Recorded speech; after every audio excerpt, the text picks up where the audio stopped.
કેમ છો વિદ્યાર્થી મિત્રો? હું સોનલ પટેલ આપનું તો જીપીઆર સ્ટડીઝ ઈ અભ્યાસમાં હાર્દિક સ્વાગત કરું છું.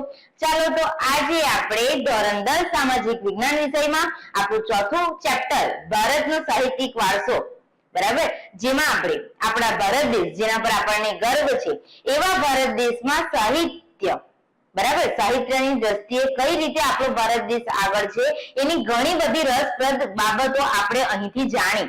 બરાબર, તો સ્ટુડન્ટ તમને જાણ કરી દઉં કે ઓલરેડી આ ચેપ્ટરના 2 પાર્ટ આપણી ચેનલ પર અપલોડ થઈ ગયા છે.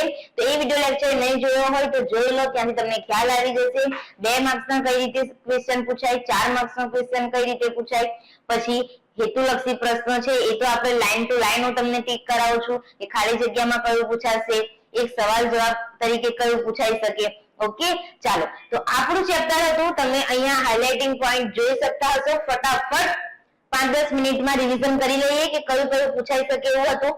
Quick revision. હવે તમે કહેશો મને ભણી તો ગયા છીએ, આગળનું ચલવો ને. સ્ટુડન્ટ ચલવીશ, પણ પેલું કહેવાય ને કે એકવાર ભણી લીધા બાદ જો એ વસ્તુ આપણે વાંચતા નથી અથવા તો એને જોતા જ નથી, પેક કરીને મૂકી દઈએ બેગમાં, તો એ વસ્તુ તમે લાંબા સમય સુધી યાદ રહેવાનું નથી. પણ એની એ જ વસ્તુ તમે જો કન્ટિન્યુ વાંચ્યા કરશો તો તમારા માઇન્ડમાં એકદમ ફિટ થઈ જશે. અને એ જ હેતુથી હું તમને આજે રિવિઝન કરાવીશ. બરાબર, ચાલો ફટાફટ જોઈ લઈશું. તમને પૂછાય છે કે ભાષાના ઘડતરમાં મોટો ફાળો કોણે આપ્યો? લિપિએ આપ્યો. ત્યાર પછી ભાષાના સર્જનાત્મક પ્રયોગથી ખાલી જગ્યાનું સર્જન થવા પામ્યું, તો શું આવશે? સાહિત્ય. નેક્સ્ટ, સાહિત્યના 2 ભાગ પડે છે, 2, એક તો વૈદિક સાહિત્ય અને પ્રશિષ્ટ સાહિત્ય. ત્યાર પછી સ્ટુડન્ટ આપણે વાત કરી કે કઈ લિપિ હડપ્પાના સમયની છે, તો કે ભારતની લિપિ. બરાબર, તમને એવું પણ પૂછાય કે કઈ લિપિને આજે પણ આપણે ઉકેલી શક્યા નથી, તો કે હડપ્પા સમયની લિપિને. ત્યાર પછી તમને ખાસ પૂછાતો સવાલ મેં લાસ્ટ વિડિયો લેક્ચરમાં પણ કીધું હતું કે સંસ્કૃત ભાષાના મહાન વ્યાકરણ શાસ્ત્રી કોણ? મહર્ષિ પાણિની. અને એમણે કયા ગ્રંથની રચના કરી? તો કે અષ્ટાધ્યાયી ગ્રંથની. ત્યાર પછી સંસ્કૃત ભાષાના બીજા અન્ય નામો કયા? નિકનેમ એના, તો કે આર્ય ભાષા, ઋષિઓની ભાષા કે વિદ્વાનોની ભાષા. પછી તો કે કઈ ભાષા છે એ સર્વસ્વીકૃત બની છે? એ પણ કોમ્પ્યુટર એટલે તો કે સંસ્કૃત ભાષા. ત્યાર પછી સંસ્કૃત ભાષામાં મુખ્યત્વે કોનો સમાવેશ થાય? તો કે ધર્મ છે, તત્વજ્ઞાન એટલે કે ફિલોસોફી છે, જ્ઞાન અને વિજ્ઞાનનો. ત્યાર પછી આપણે વેદની વાત કરી તો વેદ 4 હતા: ઋગ્વેદ, સામવેદ, અથર્વવેદ અને યજુર્વેદ. ઋગ્વેદ એટલે પ્રાચીનતમ પુસ્તક તમને પૂછાય તો શું આવશે? ઋગ્વેદ. કેટલી ઋચા હતી બોલો? 1028. અને ઋગ્વેદને કેટલા ભાગમાં વહેંચવામાં આવ્યું હતું? 10. હું જેવી રીતે અત્યારે મોડે બોલું છું ને, તમે પણ મારી જેમ બોલતા થઈ જશો. પણ હા, આને દિલ્હી તમારે બોલવું પડશે કે મેં કયા હાઇલાઇટિંગ પોઈન્ટ ટીક કરાવ્યા છે. બસ એટલું ખાલી દરરોજ વાંચો છોકરાઓ, દરરોજ વાંચવાનું કહું છું, મોડે કરવાનું ને. વાંચીને મૂકી દો, પછી મારી જેમ બોલતા થઈ જશો. ચાલો, ત્યાર પછી આગળ આપણે વાત કરીએ કે ઋગ્વેદ પછી આવતો વેદ કયો છે? સામવેદ. તો કે તમને પૂછાય છે કે સંગીતની ગંગોત્રી નામે કયો વેદ જાણીતો છે? તો શું આવશે? સામવેદ. પછી તમને પૂછાય કે યજ્ઞનો વેદ કયો? તો કે યજુર્વેદ. પછી પૂછાય કે કર્મકાંડો અને સંસ્કારોનું વર્ણન શેમાં કરવામાં આવ્યું છે? તો કે અથર્વવેદ. બરાબર, ત્યાર પછી શરૂઆતના ઉપનિષદ પૂછાય તો બૃહદારણ્ય અને છાંદોગ્ય. પછી ઉપનિષદો કયા સ્વરૂપમાં છે? તો કે સંવાદના સ્વરૂપમાં. પછી આપણે જોઈ ગયા સ્ટુડન્ટ કે ભારતના 2 મુખ્ય મહાકાવ્ય કયા? રામાયણ અને મહાભારત. ચાલો, ત્યાર પછી વહીવટી વિજ્ઞાનની કૃતિ કઈ? તો કે કૌટિલ્યનું અર્થશાસ્ત્ર. ખાસ પૂછાતો સવાલ કે પ્રારંભિક બૌદ્ધિક સાહિત્ય કઈ ભાષામાં લખાયું? શું જવાબ આવશે? પાલી ભાષામાં. પછી તો કે એમાં ત્રિપિટક તરીકે ઓળખવામાં આવે, તો એ ત્રિપિટકમાં કોનો સમાવેશ થાય? તો કે સુત પિટક, વિનય પિટક અને અભિધમ પિટક. ચાલો, ત્યાર પછી કાલિદાસના આપણે જુદા જુદા ગ્રંથો જોયા. એમાં તમારે આ જે વસ્તુ છે એ શામાં પૂછાશે? જેટલું પણ હાઇલાઇટિંગ પોઈન્ટ દેખાય છે એ તમને ખાલી જગ્યામાં જોડકામાં ખાસ પૂછાય છે, તો યાદ રાખજો. ત્યાર પછી સ્ટુડન્ટ આપણે નેક્સ્ટ જોયું, અહીંયાથી પૂછાતો સવાલ છે કે કુરલની રચના કોણે કરી? કવિ તિરુવલ્લુવરે. બરાબર, યાદ રાખજો. અને આ પણ ખાસ પૂછાય છે કે પ્રારંભિક તમિલ સાહિત્યના વિખ્યાત ગ્રંથો કયા? તો કે શિલ્પતિકારમ અને મણિમેખલાઈ. ચાલો, પછી તમને આપણે લાસ્ટ વિડિયો લેક્ચરમાં મધ્યકાલીન સાહિત્ય જોઈ ગયા, એનું પણ રિવિઝન કરીએ ને. તમને પૂછાય છે કે ઉત્તર ભારતમાં મધ્ય યુગની શરૂઆતમાં ખાલી જગ્યા સાહિત્યની ભાષા બની રહી, તો કઈ ભાષા આવશે? સંસ્કૃત ભાષા. ત્યાર પછી પૂછાય છે કે મધ્ય યુગ દરમિયાન કાશ્મીરમાં કયા 2 મહાન ગ્રંથો લખાયા? જો જે વિદ્યાર્થી મિત્રો રેગ્યુલર વિડિયો લેક્ચર જોનાર છે એ લોકોને અત્યારે ખ્યાલ આવશે કે લાસ્ટ તમે કાલે જે વિડિયો લેક્ચર જોયો હતો એનું તમને કેટલું યાદ છે.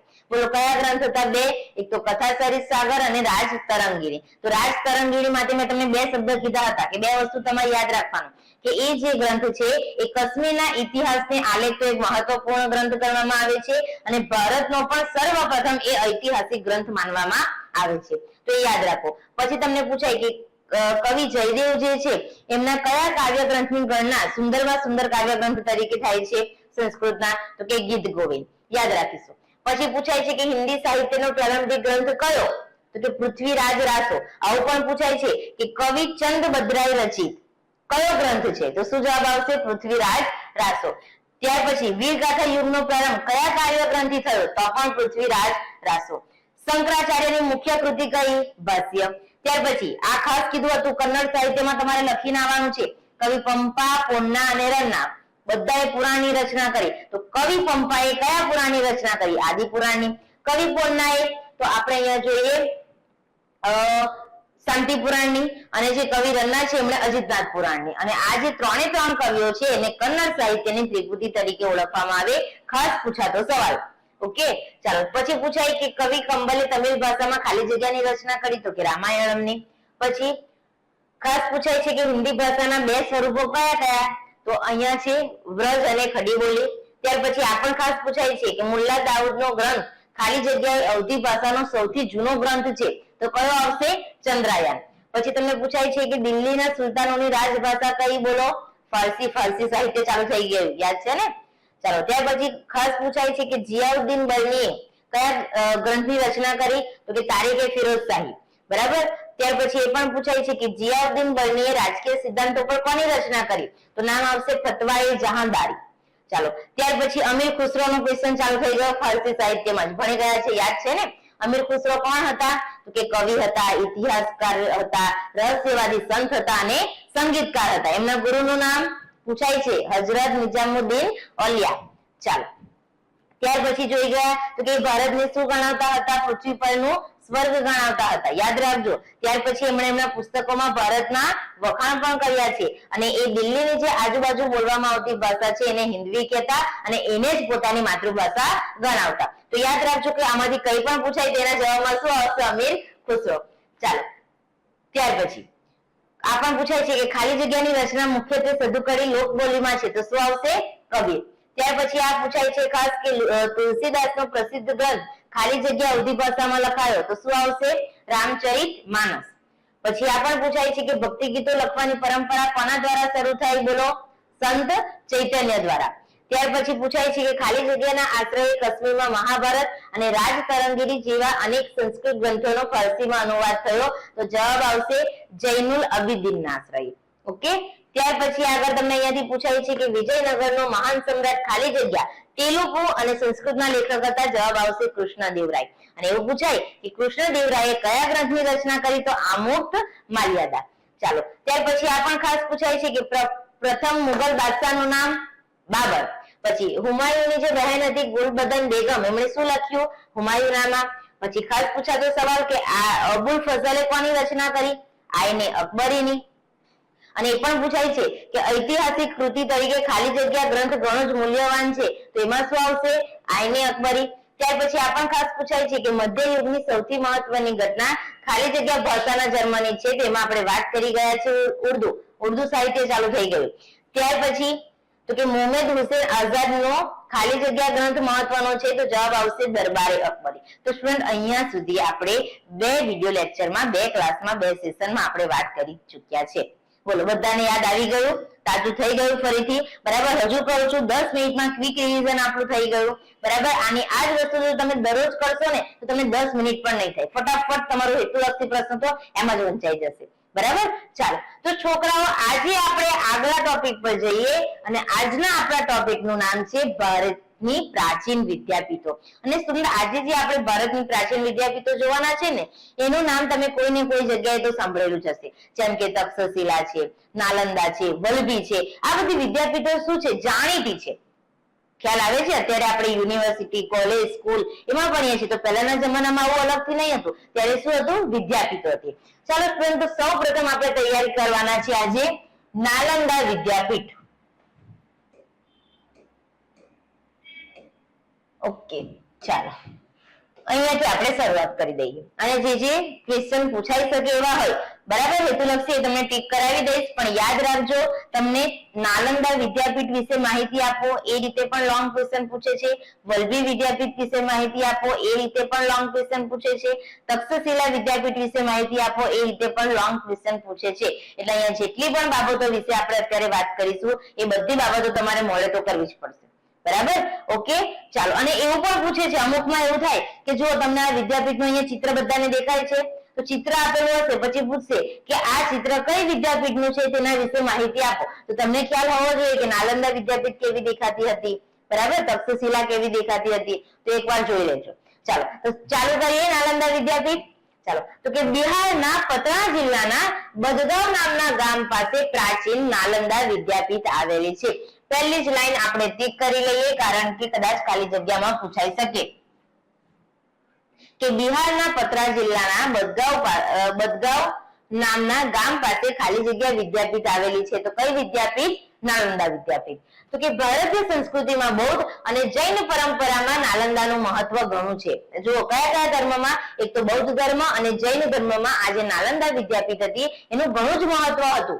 તો કે આ પ્રાચીન વિદ્યાપીઠમાં મહાવીર સ્વામીએ 14 ચાતુર્માસ કર્યા હોવાથી આ સ્થળ જૈન તીર્થ પણ બન્યું હતું. ખાસ યાદ રાખજો, તમને પૂછાય છે કે ભાઈ કયા સ્વામીએ અહીંયા 14 ચાતુર્માસ કર્યા હતા. ચતુર્માસ એટલે 4 મહિના આપણે ઉપવાસ કરીએ ને એની વાત કરે છે. તો કે મહાવીર સ્વામીએ ત્યાં 14 ચતુર્માસ કર્યા નાલંદા વિદ્યાપીઠમાં એટલે એ જૈન તીર્થ બન્યું. ત્યાર પછી 5મી સદીમાં કુમારગુપ્તે અહીં એક વિહાર બંધાવેલ એટલે કે નિવાસ સ્થાન બંધાવેલ. ત્યાર પછી નાલંદાની પ્રસિદ્ધિમાં શું થયું? વધારો થયો. ત્યાં હજારો હસ્તલિખિત ગ્રંથોના અમૂલ્ય ભંડારો હતા. નાલંદા શું હતું? તો કે વિશ્વવિદ્યાલય હતું. ભારતીય સંસ્કૃતિનું આ એક તીર્થધામ પણ હતું. તો કે દેશ પરદેશથી વિદ્યાર્થીઓ અહીં અભ્યાસ કરવા આવતા. જેવી રીતે અત્યારે ભારતના વિદ્યાર્થીઓ જે છે ને બહાર ભણવા જાય છે, તો એવી રીતે પહેલાના જમાનામાં દેશ પરદેશથી વિદ્યાર્થીઓ અહીંયા ભણવા આવતા હતા. ક્યાં? બિહારની નાલંદા વિદ્યાપીઠમાં.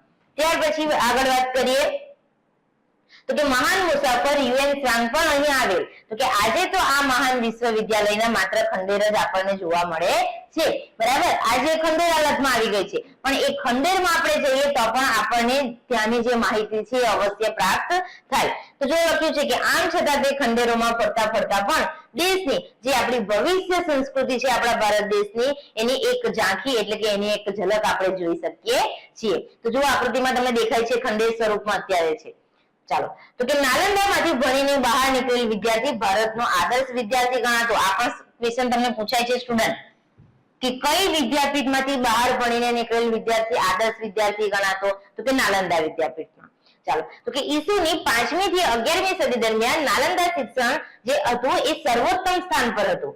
આ સમયે ભારતમાં વિશ્વભરમાં શ્રેષ્ઠતમ ગણાય તેવા ગ્રંથાલયો, અત્યારે જેને આપણે લાઇબ્રેરી કહીએ છીએ ને એવા ગ્રંથાલયો હતા. તો કે તક્ષશિલા તેમજ નાલંદા વિદ્યાપીઠમાં આવેલ ગ્રંથાલયોમાં અભ્યાસ અને સંશોધન કરવા માટે દેશ વિદેશમાંથી વિદ્યાર્થીઓ અહીં આવતા.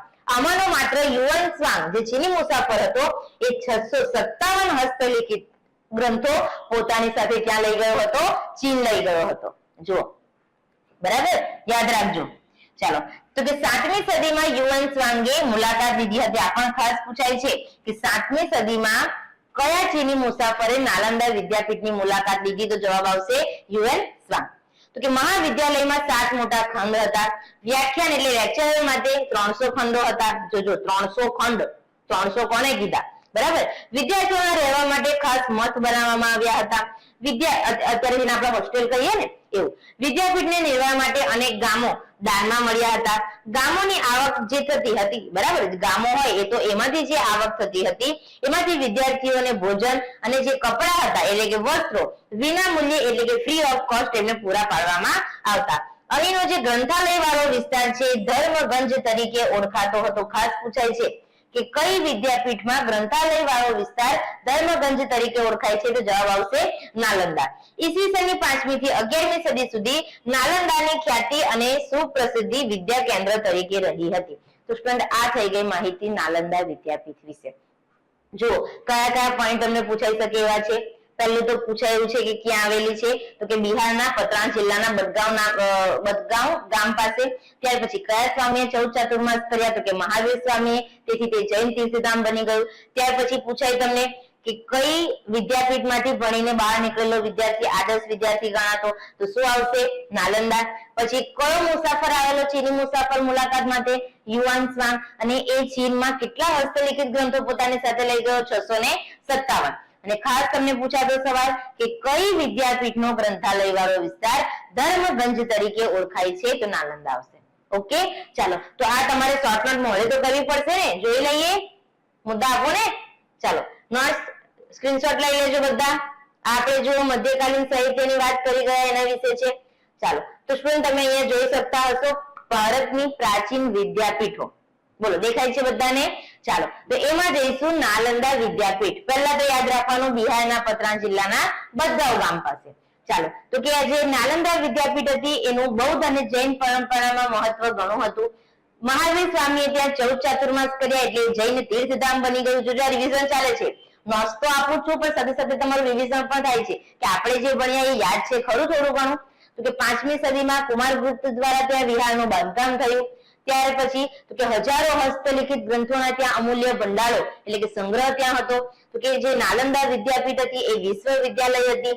એ ભારતીય સંસ્કૃતિનું તીર્થધામ તરીકે પણ પ્રખ્યાત હતી. ત્યાં દેશ પરદેશથી વિદ્યાર્થીઓ અભ્યાસ માટે આવતા અને જે હાલમાં ખંડેર હાલતમાં છે છતાં પણ ખંડેરમાં ફરતા ફરતા તમને ભારત દેશની જે ભવ્ય સંસ્કૃતિ છે એની ઝાંખી થઈ શકે છે.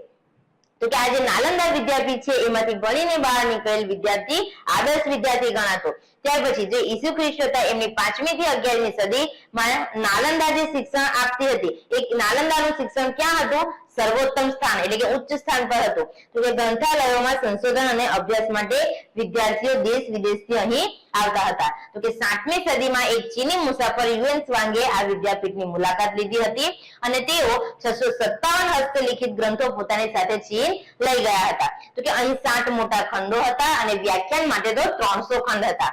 વિદ્યાર્થીઓના રહેવા માટે મઠો હતા. પછી આજુબાજુના જે ગામો હતા એમની આવકમાંથી ભોજન અને વસ્ત્રો વિદ્યાર્થીને વિના મૂલ્યે આપવામાં આવતા હતા. અને નાલંદા વિદ્યાપીઠનો ગ્રંથાલય વાળો વિસ્તાર ધર્મગંજ તરીકે ઓળખાતો હતો. તો કે નાલંદાની ખ્યાતિ હતી એ સુપ્રસિદ્ધ વિદ્યા કેન્દ્ર તરીકે ઓળખાતી હતી. બોલો, ક્લિયર છે બધાને? આવડે? 2 વાર તો રિવિઝન થઈ ગયું. હવે ત્રીજી વાર તમારે એકવાર વાંચી લેવાનું, બરાબર? થોડું ઘણું 50% તો યાદ રહે જ જશે. પછી ડેલી એને વાંચો એટલે એકવાર મોડે થઈ ગયું પછી તો કડકડાટ બોલતા થઈ જશો. ચાલો છોકરાઓ, તો આગળ જોઈએ આપણે તક્ષશિલા વિદ્યાપીઠ.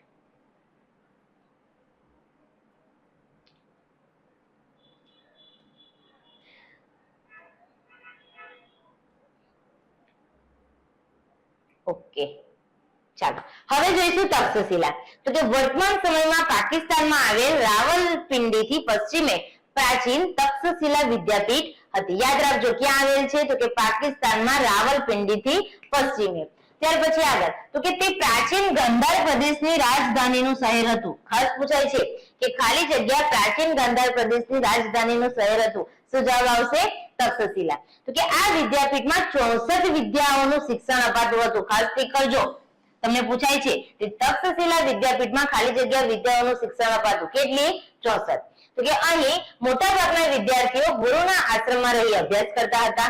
ભગવાન બુદ્ધના શિષ્ય જીવકે અહીં આયુર્વેદના પાઠો શીખ્યા. દંતકથા અનુસાર એવું માનવામાં આવે છે કે રઘુકુળમાં જન્મેલા આપણા જે રામ ભગવાન હતા એ રામના ભાઈ ભરતના પુત્ર, જોજો રામના ભાઈ જે ભરત હતા એ ભરતનો એક પુત્ર હતો તક્ષ. એમના નામ ઉપરથી આ વિદ્યાપીઠનું નામ પડ્યું હતું તક્ષશિલા. તો કે 7મા સૈકામાં એ મહત્વના વિદ્યા કેન્દ્ર તરીકે જાણીતું હતું. વિદ્યાર્થીને જે વિષયમાં રસ હોય તેનું શિક્ષણ આપવામાં આવતું. કેટલી સારી બાબત કહેવાય. આજે તો ગાંડાદેવ પ્રવાહ થઈ ગયો છે. એનો મતલબ કે આપણા ફ્રેન્ડ જે કરતા હોય આપણે એવું કરવાનું. 10મું ધોરણ પાસ આઉટ કરીએ, બરાબર, એટલે એવું કે સાયન્સ, તો સાયન્સમાં જવાનું. સાયન્સ, કોમર્સ અને આર્ટ્સ આપણને તો આટલું જ ખબર છે અને વધારે છોકરાઓને ખબર હોય તો ma'am science, commerce, arts, ITI કે ડિપ્લોમા. આના સિવાય આપણને કઈ ખબર નથી. આપણી ફ્રેન્ડ્સ કોમર્સમાં જશે તો આપણે કહીશું કોમર્સ લેવું છે, અડધા તો સાયન્સમાં જશે, અડધા આર્ટ્સમાં જશે અને છોકરાઓ તો અત્યારે ડિપ્લોમા કે આઈટીઆઈમાં જશે, બરાબર. તો એના સિવાય આપણને કઈ આવડતું જ નથી. એ જોવામાં નથી આવતું કે આપણને કઈ બાબતમાં રસ છે. ન્યુ એજ્યુકેશન પોલિસીમાં એ બધી વાતો છે પણ આવતા વાર લાગશે. પણ જુઓ, જે પહેલાના સમયની વાત છે તો એમાં તો આ બધી બાબતોનો ઉલ્લેખ થઈ ગયો છે. તો આપણને એવું લાગે છે ને કે આ ન્યુ એજ્યુકેશન પોલિસી, સરકાર જે નવા નવા નિયમો લાવે છે એ કઈ કામના નથી. તો એ બધું પહેલાનું જ પાછું રિટર્ન આવે છે, બરાબર. જો લખ્યું છે કે જે વિષયમાં રસ હોય તેનું શિક્ષણ આપવામાં આવતું. શિક્ષક પોતાની ઈચ્છા પ્રમાણે ગમે તેટલા વિદ્યાર્થીઓને ભણાવતા. જોયું? છતાં સામાન્ય રીતે એક શિક્ષકની પાસે લગભગ 20 વિદ્યાર્થીઓ તો હતા જ. ચાલો, તો કે વારાણસી એટલે જેને આપણે કાશી કહીએ છીએ, રાજગૃહ, મિથિલા અને ઉજ્જૈન જેવા દૂરના નગરોમાંથી વિદ્યાર્થીઓ અહીં શિક્ષણ માટે ઉમટતા એટલે કે આવતા. વારાણસીના રાજકુમારો અહીં શિક્ષણ લેતા હતા. કૌશલના રાજા પ્રસેનજીત, વ્યાકરણ શાસ્ત્રી પાણિની અને રાજનીતિજ્ઞ કૌટિલ્યે પણ અહીં શિક્ષણ લીધું હોવાનું મનાય છે. ખાસ પૂછાય છે તમને કે રાજનીતિજ્ઞ કૌટિલ્યએ કઈ વિદ્યાપીઠમાં શિક્ષણ લીધું હતું? તો કે તક્ષશિલા. યાદ રહેશે? ચાલો, તક્ષશિલા ઉચ્ચ શિક્ષણનું કેન્દ્ર હતું. સામાન્ય સ્થિતિના વિદ્યાર્થીઓ ગુરુના ઘરે રહીને ભણતા. અહીં વેદ, શસ્ત્રક્રિયા, ગજ વિદ્યા, ધનુર્વિદ્યા, વ્યાકરણ, તત્વજ્ઞાન એટલે કે ફિલોસોફી, યુદ્ધ વિદ્યા, ખગોળ, જ્યોતિષ વગેરેનું શિક્ષણ આપવામાં આવતું. ચંદ્રગુપ્ત મૌર્યના ગુણ ચાણક્ય અને ખુદ ચંદ્રગુપ્ત મૌર્ય પણ અહીં શિક્ષણ લીધું હતું. આ પણ પૂછાય છે કે ભાઈ ચંદ્રગુપ્ત મૌર્ય અને તેમના ગુરુએ કઈ વિદ્યાપીઠમાં શિક્ષણ લીધું હોવાનું મનાય છે? તો કે તક્ષશિલા વિદ્યાપીઠ. ચાલો, તો કે 5મી સદીની શરૂઆતમાં ચીનના ફાહિયાને આ સ્થળની મુલાકાત લીધી હતી. કરોટિક પૂછાય છે કે ચીનના કયા મુસાફરે તક્ષશિલા વિદ્યાપીઠની મુલાકાત લીધી હતી? તો શું આવશે? ફાહિયા. બોલો, યાદ રહેશે તક્ષશિલા વિદ્યાપીઠ? ચાલો, જોઈ લઈએ.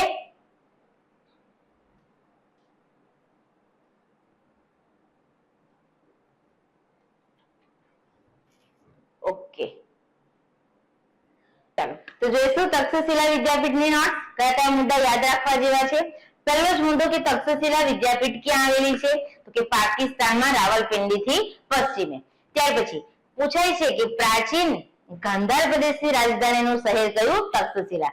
ત્યાર પછી તક્ષશિલા વિદ્યાપીઠમાં કેટલી વિદ્યાઓનું શિક્ષણ અપાતું હતું? 64. હવે તક્ષશિલા વિદ્યાપીઠમાં વિદ્યાર્થીઓ જે ભણવા માટે આવતા એ ગુરુના આશ્રમમાં રહીને અભ્યાસ કરતા. બુદ્ધના શિષ્ય હતા જેનું નામ હતું જીવક. એમણે આયુર્વેદના પાઠો પણ આ તક્ષશિલા વિદ્યાપીઠમાં શીખ્યા હતા. રામના ભાઈ ભરત અને એમનો પુત્ર હતો તક્ષ, એના નામ પરથી આ વિદ્યાપીઠનું નામ પડ્યું હતું. આપણા નામ પરથી કોઈ વિદ્યાપીઠ અથવા તો કોઈ યુનિવર્સિટી કોલેજનું નામ પડે તો કેટલું સારું લાગે, બરાબર? ચાલો, નહીં થાય એવું. 7મા સૈકામાં મહત્વના વિદ્યા કેન્દ્ર તરીકે આ વિદ્યાપીઠ પ્રખ્યાત હતી. વિદ્યાર્થીને જે વિષયમાં રસ હોય તેનું જ ત્યાં શિક્ષણ આપવામાં આવતું અને એક વિદ્યાર્થી પાસે ઓછામાં ઓછા 20 વિદ્યાર્થીઓ અભ્યાસ કરતા. વારાણસી, રાજગૃહ, મિથિલા અને ઉજ્જૈનથી પણ વિદ્યાર્થીઓ દૂર દૂરથી અહીં અભ્યાસ કરવા આવતા હતા. કૌશલના રાજા પ્રસેનજીત વ્યાકરણ શાસ્ત્રી હતા. મહર્ષિ પાણિની, બરાબર, એ પણ તક્ષશિલા વિદ્યાપીઠમાં અભ્યાસ કર્યો હતો એમણે. અને એમનો કયો ગ્રંથ પ્રખ્યાત થયો? બોલો જોઈએ. અષ્ટાધ્યાયી. બરાબર, યાદ રાખજો. રાજનીતિજ્ઞ કૌટિલ્ય હતા, એમણે પણ અહીં શિક્ષણ મેળવ્યું હતું. અહીં એટલે ક્યાં? તક્ષશિલા વિદ્યાપીઠમાં. તક્ષશિલા વિદ્યાપીઠ જે હતી એ ઉચ્ચ શિક્ષણનું કેન્દ્ર હતી. ત્યાં કોનો અભ્યાસ કરવામાં આવતો હતો? તો કે વેદ, શસ્ત્રક્રિયા, ગજ વિદ્યા, ધનુર્વિદ્યા, વ્યાકરણ, તત્વજ્ઞાન, યુદ્ધ વિદ્યા, ખગોળ અને જ્યોતિષનો અહીં અભ્યાસ કરવામાં આવતો હતો. ચંદ્રગુપ્ત મૌર્ય અને એમના ગુરુ ચાણક્યએ પણ તક્ષશિલા વિદ્યાપીઠમાં શિક્ષણ મેળવ્યું હતું. ત્યાર પછી 5મી સદીની શરૂઆતમાં ચીનના પ્રવાસી હતા જેમનું નામ હતું ફાહિયાન. એમણે પણ તક્ષશિલા વિદ્યાપીઠની મુલાકાત લીધી હતી. બોલો, ટૂંકનોંધ તરીકે પૂછાય. 4 માર્ક્સનો ક્વેશ્ચન આવડશે. ચાલો, આવડશે એવું માની લઉં છું, બરાબર. ચાલો આગળ જોઈએ હવે વારાણસી વિદ્યાપીઠ. ધ્યાન આપે બધા અહીંયા. ચાલો, તો કે વારાણસી યાત્રાધામ તરીકે પ્રસિદ્ધ છે. આપણને ખ્યાલ છે વારાણસી શહેર ક્યાં આવેલું છે? બોલો. ગંગા નદીના કિનારે ફરવા જાવ છો ને બધા? હા. ઈસવીસન પૂર્વે 7મા સૈકામાં તે ભારતનું પ્રસિદ્ધ વિદ્યા કેન્દ્ર હતું. ઉપનિષદ કાળમાં તે આર્ય સંસ્કૃતિ અને ધર્મના કેન્દ્ર તરીકે વિકસ્યું. એના રાજા અજાતશત્રુ ઉપનિષદ કળામાં એક તત્વજ્ઞાની અને વિદ્યાના પોષક હતા. વ્યાસ સંહિતામાં મહર્ષિ વેદવ્યાસનો આશ્રમ પણ વારાણસીમાં હોવાનો ઉલ્લેખ છે. ચાલો, તો કે ભગવાન બુદ્ધે પોતાના મતના પ્રચાર એટલે કે ફેલાવવા માટે અને પ્રસાર માટે વારાણસી પર પસંદગી ઉતારી. ઠીક કરો, ખાસ પૂછાય છે તમને કે ભગવાન બુદ્ધે પોતાના મતના પ્રચાર અને પ્રસાર માટે ખાલી જગ્યા પર પસંદગી ઉતારી. શું આવશે? વારાણસી. આદિ શંકરાચાર્ય જેવા સમર્થ તત્વજ્ઞે તેમના વેદાંતના નૂતન સિદ્ધાંતની પ્રસિદ્ધિ એટલે કે સ્વીકૃતિ માટે પણ ક્યાં જવું પડ્યું હતું? કાશી જવું પડ્યું હતું. ચૈતન્ય મહાપ્રભુ અને પુષ્ટિ માર્ગના પ્રવર્તક વલ્લભાચાર્ય એમણે પણ પોતાના વૈષ્ણવ સંપ્રદાયોની પ્રતિષ્ઠા ક્યાં મેળવી? કાશીમાં મેળવી. પંજાબના વિદ્વાન કુટુંબોએ સ્થળાંતર કરેલું તો એમાંથી કેટલાક કાશી વસ્યા હતા અને કેટલાક કાશ્મીર જઈને વસ્યા હતા. અન્ય રાજાના રાજકુમારો પણ અહીં ઉચ્ચ શિક્ષણ માટે આવતા હતા. સમ્રાટ અશોકના આશ્રયથી વારાણસીનું સારનાથ મઠ પ્રસિદ્ધ વિદ્યાધામ બન્યું. ટીક કરો બધા કે સમ્રાટ અશોકના આશ્રયથી વારાણસીનો ખાલી જગ્યા મઠ પ્રસિદ્ધ વિદ્યાધામ બન્યું. શું આવશે? સારનાથ. ચાલો હવે જોઈએ વલ્લભી વિદ્યાપીઠ. લાસ્ટ આપણે જોઈએ પછી નોટ્સ આપો. ઈસવીસનના 7મા શતકમાં ગુજરાતનું આ વિદ્યાધામ અતિ પ્રસિદ્ધ શિક્ષણ કેન્દ્ર હતું. ખાસ પૂછાય છે, ટીક કરો કે ગુજરાતની ખાલી જગ્યા વિદ્યાપીઠ અતિ પ્રસિદ્ધ શિક્ષણ કેન્દ્ર તરીકે જાણીતી હતી. તો શું આવશે? વલ્લભી. તો કે વલ્લભીને વિશાળ અને અત્યંત પ્રસિદ્ધ વિદ્યાધામ બનાવવામાં કોનો ફાળો હતો? જે મૈત્રક વંશના રાજાઓ અને જે નાગરિકો હતા એમનો ફાળો હતો. તો કે 7મી સદીમાં ભિક્ષુ વિદ્યાર્થીઓ રહેતા હતા. ભિક્ષુ એટલે કેટલા? ભિક્ષુ એટલે કેવા બોલો? આપણને પ્રશ્ન થાય ને, મેમ કેવા વિદ્યાર્થીઓ ભિક્ષુ એટલે? જે ગુરુની આજ્ઞાનું પાલન કરતા હોય, બરાબર, જે શિષ્ટાચારમાં રહેતા હોય એવા વિદ્યાર્થીઓ ત્યાં રહેતા હતા. વલ્લભી ત્યારે બૌદ્ધ મતના હિનયાન પંથનું કેન્દ્ર હતી. ખાસ પૂછાય છે કે ખાલી જગ્યા વિદ્યાપીઠ બૌદ્ધ મતના હિનયાન પંથનું કેન્દ્ર હતું તો વલ્લભી. 7મા શતકની મધ્યમાં પ્રસિદ્ધ બૌદ્ધ વિદ્વાનો સ્થિરમતી અને ગુણમતી વલ્લભીના અગ્રણી આચાર્યો હતા. પૂછાય છે કે ખાલી જગ્યા અને ખાલી જગ્યા વલ્લભીના અગ્રણી આચાર્યો હતા. શું આવશે? સ્થિરમતી અને ગુણમતી. દૂર દૂરના ગંગા યમુનાના મેદાન વિસ્તારમાંથી વિદ્યાર્થીઓ અહીં ઉચ્ચ અભ્યાસ માટે આવતા. પૂછાય છે ખાસ વાંચશો એટલે યાદ કરશો કે દૂર દૂરના ગંગા યમુનાના મેદાન વિસ્તારમાંથી વિદ્યાર્થીઓ ક્યાં ઉચ્ચ અભ્યાસ માટે આવતા હતા? શું આવશે? વલ્લભી. ચીની પ્રવાસી ઇત્સિંગે નોંધ્યું છે કે વલ્લભી પૂર્વ ભારતની પ્રસિદ્ધ શિક્ષણ સંસ્થા જેના વિશે આપણે ભણી ગયા એ નાલંદા વિદ્યાપીઠ સાથે સ્પર્ધા કરતી. પૂછાય છે કે ચીની પ્રવાસી ખાલી જગ્યાએ નોંધ્યું તો કોણે નોંધ્યું? તો કે ઇત્સિંગે નોંધ્યું. નામ યાદ રાખજો ખાલી.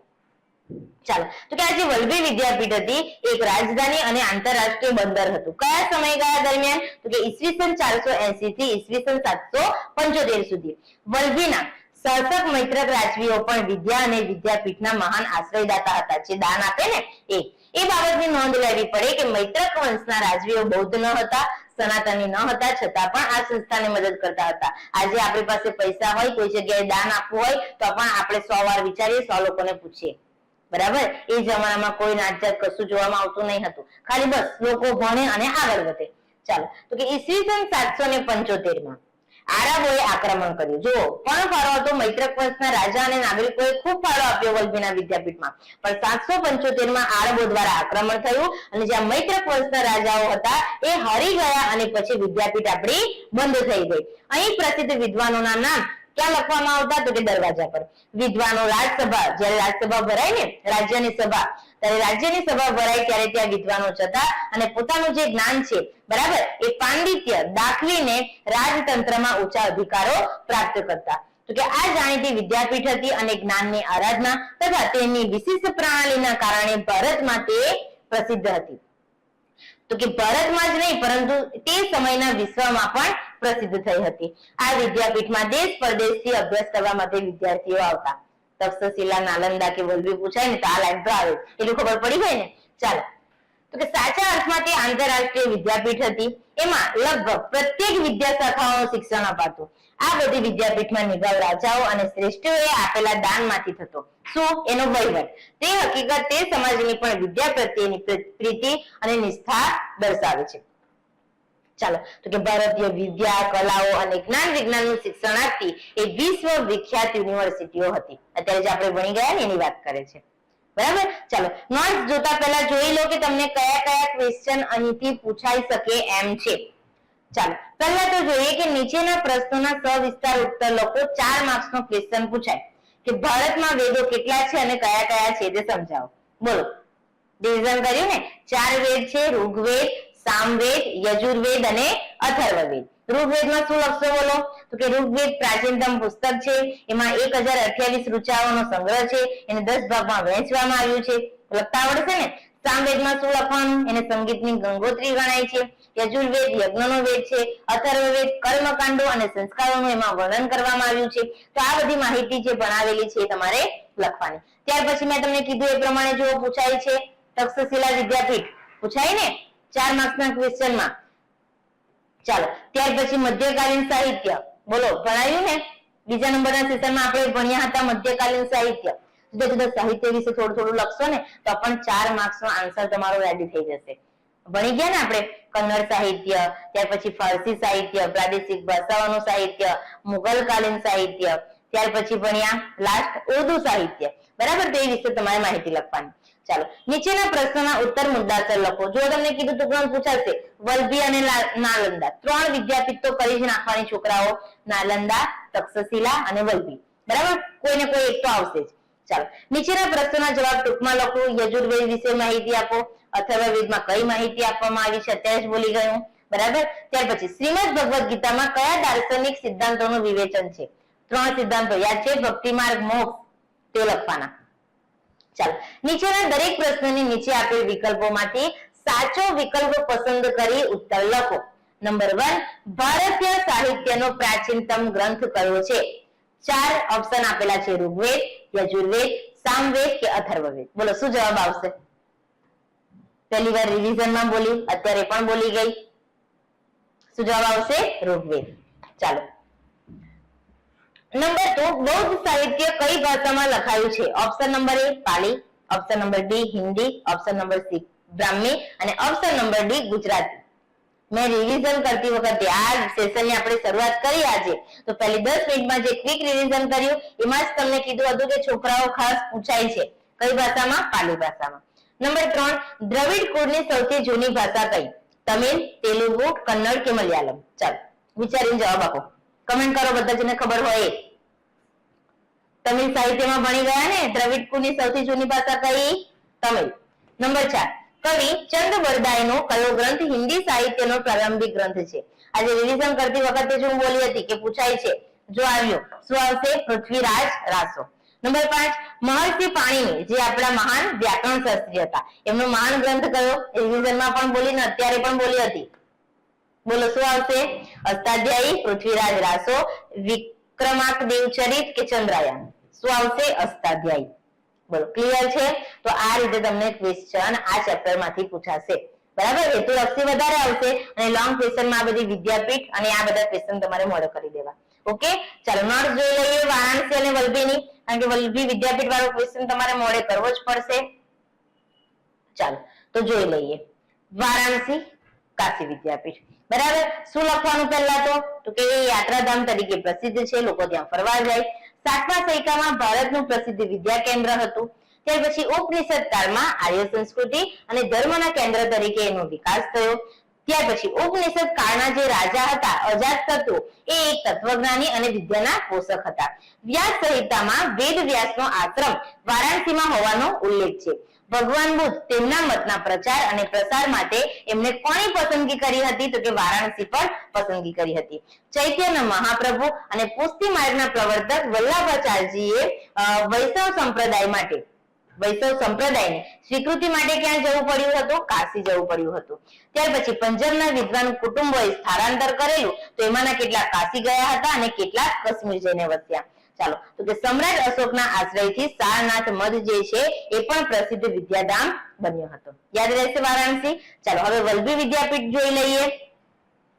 તો કે 7મા શતકમાં ગુજરાતના અતિ પ્રસિદ્ધ શિક્ષણ કેન્દ્ર તરીકે એ ફેમસ હતી. ત્યાર પછી મૈત્રક વંશ યાદ રાખવાનું કે વલ્લભી વિદ્યાપીઠ આવે એટલે કયો વંશ યાદ રાખવાનો? મૈત્રક વંશ. તો કે મૈત્રક વંશના તત્કાલીન શાસકો અને નાગરિકોનો એમાં મોટો ફાળો હતો. 7મી સદીમાં ભિક્ષુ વિદ્યાર્થીઓ ત્યાં રહેતા હતા. ત્યાર પછી જે વલ્લભી વિદ્યાપીઠ હતી એ બૌદ્ધ મતના હિન્યાન પથનું કેન્દ્ર હતું. તો કે ત્યાં એના જે અગ્રણી આચાર્યો કોણ હતા? સ્થિરમતી અને ગુણમતી. તો કે દૂર દૂરના ગંગા યમુનાના મેદાન વિસ્તારમાંથી અહીં વિદ્યાર્થીઓ ભણવા માટે આવતા હતા. ત્યાર પછી ચીની પ્રવાસી ઇસિંગે નોંધ્યું હતું કે આ જે વલ્લભી વિદ્યાપીઠ હતી એ પૂર્વ ભારતની જે નાલંદા વિદ્યાપીઠ હતી એની સાથે સ્પર્ધા પણ કરતી. આ જે વલ્લભી વિદ્યાપીઠ છે એ રાજધાની અને આંતરરાષ્ટ્રીય બંદર હતું. કયા સમયગાળા દરમિયાન? 480 થી 775. તો કે વિદ્યા અને વિદ્યાપીઠના આશ્રયદાતા કોણ હતા? એ મૈત્રક વંશના રાજાઓ. તો કે ત્યાર પછી 775 માં આરબો દ્વારા આક્રમણ કરવામાં આવ્યું અને મૈત્રક વંશના જે રાજાઓ હતા એ હારી ગયા, એટલે કે પરાજિત થયા અને અંતે આપણી જે વિદ્યાપીઠ હતી એ બંધ પડી ગઈ. ચાલો, તો કે ત્યાં જે વલ્લભી વિદ્યાપીઠમાં પ્રસિદ્ધ વિદ્વાનો થઈ ગયા એ વિદ્વાનોના નામ દરવાજા પર લખવામાં આવતા હતા. તો કે જ્ઞાનની આરાધના અને આ પ્રકારની વિશિષ્ટ પ્રણાલીના કારણે એ ફક્ત ભારતમાં જ નહીં પણ એ ટાઈમના વિશ્વમાં પણ પ્રસિદ્ધ થઈ. તો કે દેશ પરદેશથી વિદ્યાર્થીઓ ભણવા માટે અહીં આવતા. લખી લેવાનું, બરાબર. તો કે એ આંતરરાષ્ટ્રીય વિદ્યાપીઠ હતી અને પ્રત્યેક વિદ્યા શાખાઓનું ત્યાં શિક્ષણ પણ આપવામાં આવતું હતું. તો સ્ટુડન્ટ આ થઈ ગયું તમારું ચોથા નંબરનું ચેપ્ટર અહીં ફિનિશ. બોલો, અત્યાર સુધી ભારતનો સાહિત્યિક વારસો બધાને અઘરો લાગતો હતો, પણ આઈ હોપ તમે આ ચેપ્ટરના 3 સેશન જોયા પછી હવે તમને અઘરું નહીં લાગે અને આરામથી તમે 4 માર્ક્સના ક્વેશ્ચન હોય, 3 માર્ક્સના હોય કે હેતુલક્ષી પ્રશ્નો હોય એ મોડે કરી શકશો. અમુક વાર એવું થાય કે હેતુલક્ષી પ્રશ્નો કરવામાં પણ આપણને કંટાળો ચડે, યાર જોને નામ જ જોને કેવી રીતે યાદ રાખવાના, બરાબર. પણ આઈ હોપ હવે થઈ જશે ને બધાથી. ચાલો, તો હવે બધાએ શું કરવાની છે? પ્રેક્ટિસ કરવાની છે. જેટલી પ્રેક્ટિસ કરીશું એટલું આપણું પાકું થશે. તો વિદ્યાર્થી મિત્રો, આજનો વિડિયો લેક્ચર હું અહીં કમ્પ્લીટ કરું છું. નેક્સ્ટ વિડિયો લેક્ચરમાં નવા ચેપ્ટર સાથે ફરી મળીએ. Thank you.